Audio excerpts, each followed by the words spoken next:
మన ప్రభువును రక్షకుడైన యేసుక్రీస్తు ప్రభు వారి ప్రశస్తమైన నామంలో మీ అందరికీ శుభములు తెలియజేస్తా ఉన్నాను. ఈ దినము హెబ్రోన్ క్యాలెండర్ వాగ్దానము 2వ సమూయేలు గ్రంథము 9వ అధ్యాయము 7వ వచనం. 2వ సమూయేలు గ్రంథం 9వ అధ్యాయము 7వ వచనం. అందుకు దావీదు, నీవు భయపడవద్దు, నీ తండ్రి అయిన యోనాతాను నిమిత్తము నిజముగా నేను నీకు ఉపకారము చూపి నీ పితరుడైన సౌలు భూమి అంతయు నీకు మరలా ఇప్పింతును, మరియు నీవు సదాకాలము నా బల్ల యొద్దనే భోజనం చేయదు అని సెలవివ్వగా. మనము ఇక్కడ చూసినట్లయితే కనుక ఈ మాటలు మరి దావీదు మరి చెప్తూ వచ్చినట్లుగా మనము చూస్తూ ఉంటున్నాం. మరి ఇక్కడ దావీదు యొక్క గొప్పతనాన్ని మరి దేవుడు చూపిస్తూ ఉన్నాడు. మరి దావీదు ఎంతో మరి ప్రేమ కలిగినటువంటి వాడు.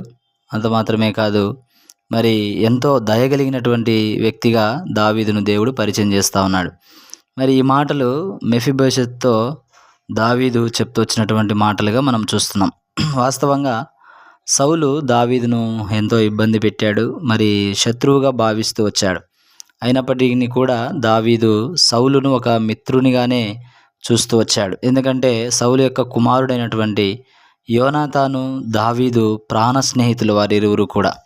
ఆ కారణాన్ని బట్టి మరి యోనాతానుకు పుట్టినటువంటి కుమారుని విషయంలో దావీదు ఎంతగానో దయ చూపిస్తూ వచ్చాడు. మెఫీబోషెత్ ఆయన మరి కుంటివాడుగా ఉంటూ వచ్చాడు. అయినప్పటికీ కూడా దావీదు ఒక రాజు స్థానంలో ఉన్నప్పటికీ మెఫీబోషెత్తో ఈ మాటలు చెప్తూ వస్తుంటున్నాడు. నీవు భయపడవద్దు, నీ తండ్రి అయిన యోనాతాను నిమిత్తము నిజముగా నేను నీకు ఉపకారము చూపి నీ పితరుడైన సౌలు భూమి అంతయు నీకు మరలా ఇప్పింతును, మరియు నీవు సదాకాలం నా బల్ల యొద్దనే భోజనం చేయదు అని సెలవివ్వగా. నీవు సదాకాలం నా బల్ల యొద్దనే భోజనము చేయదు అని సెలవివ్వగా. కాబట్టి ఈ బల్ల మనకేం చూపిస్తుందంటే మరి ఆ ప్రభు బల్లగా మనకు చూపిస్తూ ఉంది. మరి అంత మాత్రమే కాదు, ఆత్మీయంగా కూడా మరి ఎల్లప్పుడూ దావీదు యొద్దనే మెఫీబోషెత్ ఉండాలనేటువంటి ఆశ దావీదు కలిగి ఉన్నాడు. మన జీవితాల్లో కూడా మనం చూసినట్లయితే మరి ప్రభు కూడా చెప్తున్నాడు ప్రకటన గ్రంథంలో, ఇదిగో నేను తలుపు యొద్ద నిలుచుని తట్టుచున్నాను, ఎవరైనా నా స్వరం విని తలుపు తీసినట్లా నేను అతనితో పాటు భోజనం చేస్తానని. కాబట్టి మరి ఎవరైతే యేసు ప్రభుకి హృదయాన్ని తెరుస్తారో, వారి హృదయంలోనికి యేసు ప్రభుని ఆహ్వానిస్తారో, మరి యేసు ప్రభు కూడా వారి యొద్దకు వచ్చి మరి వారితో భోజన సహవాసాన్ని చేస్తానని చెప్తూ వస్తుంటున్నాడు. కాబట్టి ఇంకా నీ జీవితంలో యేసు ప్రభువును నీ హృదయంలో చేర్చుకోకపోతే, ప్రభువును నీ హృదయంలోనికి చేర్చుకున్నట్లయితే ప్రభు కూడా సదాకాలము తన బల్ల యొద్ద భోజనం చేసేటువంటి ఆధిక్యతను దేవుడు నీకు నాకు అనుగ్రహిస్తాడు.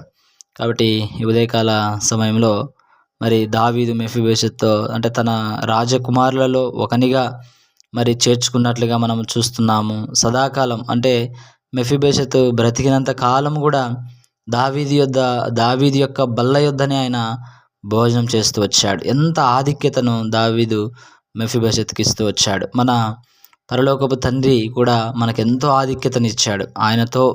ఆయన మందిర ఆవరణంలో చేరి ఆయన వాక్యమును వింటూ ఆ యొక్క పులిపీఠ మీద నుంచి వచ్చేటువంటి వర్తమానం ద్వారా దేవుడు మనల్ని కూడా పోషిస్తున్నాడు, మందిర సమృద్ధి నుంచి పోషిస్తున్నాడు. కాబట్టి ప్రభు బల్లను కూడా మనకు ప్రతి ఆదివారం ఉంచి మనల్ని పోషిస్తూ ఉంటున్నాడు. ఇంకా ఎన్నో విధాలుగా దేవుడు మనల్ని పోషించి ఆదరించి ధైర్యపరిచి బలపరిచి రాజకుమారులలో మనల్ని కూడా ఒకరినిగా చేర్చుకుంటున్నాడు. కాబట్టి ఇంత గొప్ప ఆధిక్యత దేవుడు మనకిస్తూ వచ్చాడు.